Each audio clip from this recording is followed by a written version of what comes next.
নমস্কার বন্ধুরা, তোমরা সবাই কেমন আছো? আশা করি ভালো আছো। আমিও খুব ভালো আছি। তোমাদের সকলকে সুমিতা বেঙ্গলি কিচেনে স্বাগত। তো এই যে গেছিলাম, আমার একটা দেওরের ছেলের মুখে প্রসাদ দিয়েছিল সেখান থেকে মন্দির হয়ে আবার রাস্তা দিয়ে চলেও এসেছি আমরা। তারপরে যে এরকম সাজুগুজু করে এই যে মন্দির গেছিলাম আমাদের বাড়িতে। গিয়ে দেখছি ওকে সব রেডি করে গুছিয়ে খেতে দেওয়ার ব্যবস্থা হয়েছে। তারপর ওখান থেকে চলে এলাম চড়ক দেখতে। আমাদের এখানে কিন্তু অনেক বড় করে চড়ক পূজা হয়, অনেক জায়গায় হয়, কিন্তু এটা আমাদের বাড়ির সব থেকে কাছে, তাই এখানেই গেছিলাম। এখানে এসে একজনদের সাথে দেখা হলো, তোমাদেরকে দেখাচ্ছি একটু পরেই।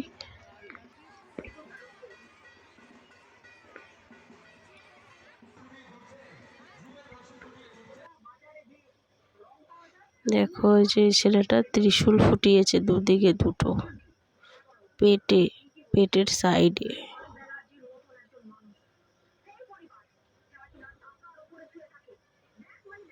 সবাই সন্ন্যাস নিয়েছে।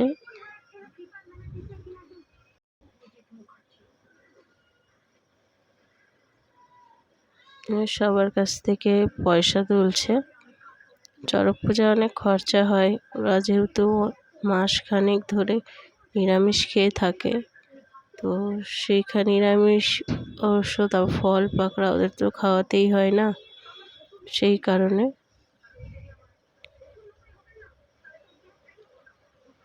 এই চড়ক গাছটা কিন্তু চড়ক পূজা হয়ে আবার রিটার্ন রেখে আসবে।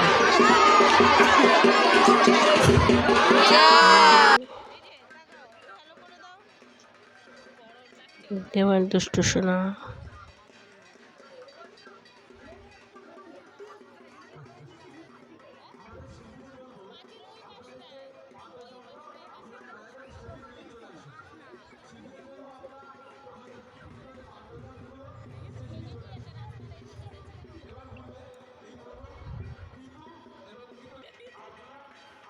এই দেখো, এরা কারা চিনতে পারছো?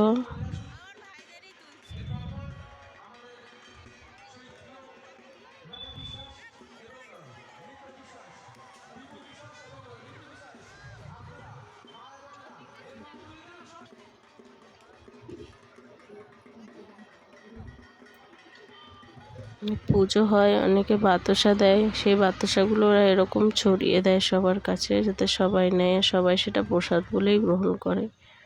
তারপরে যে অনেকবার কারেন্ট গেছিল, যাওয়ার পরে লাস্টে এবার এই যে চড়কটা স্টার্ট করেছিল ঘোরানো।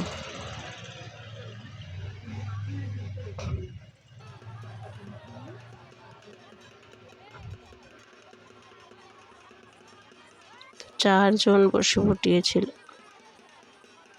এরকম পিঠে বসে ফুটিয়ে ঘোরাবে, তার জন্য চারজন ফুটিয়েছিল। এই দুজন, আবার পরে আবার দুজন ঘুরেছে।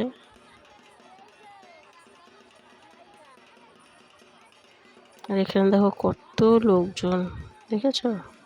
প্রচুর ভিড় হয়েছিল, প্রচুর ভিড় আর তেমন গরম। তারপর আমরা এই দুজনকেই ঘোরাচ্ছিল, তখনই আমরা চলে এসেছিলাম, বেরিয়ে গেছিলাম। আর এদিকে যেমন দুষ্টু সোনা আর আমার ননদের মেয়ে, আমাদের ভাগ্নি, এরা দুজনে বললো কেউ আইসক্রিম খাবে, কেউ বললো যে এগ রোল খাবে। দেখে টেকে তারপর বেরিয়ে চলে এসেছি বাড়ি থেকে। প্রচণ্ড গরম ছিল বন্ধুরা। তো ভিডিওটা ভালো লাগলে please like, comment, share and subscriber. আর পরে আবার নতুন একটা ভিডিও নিয়ে আসবো। ধন্যবাদ।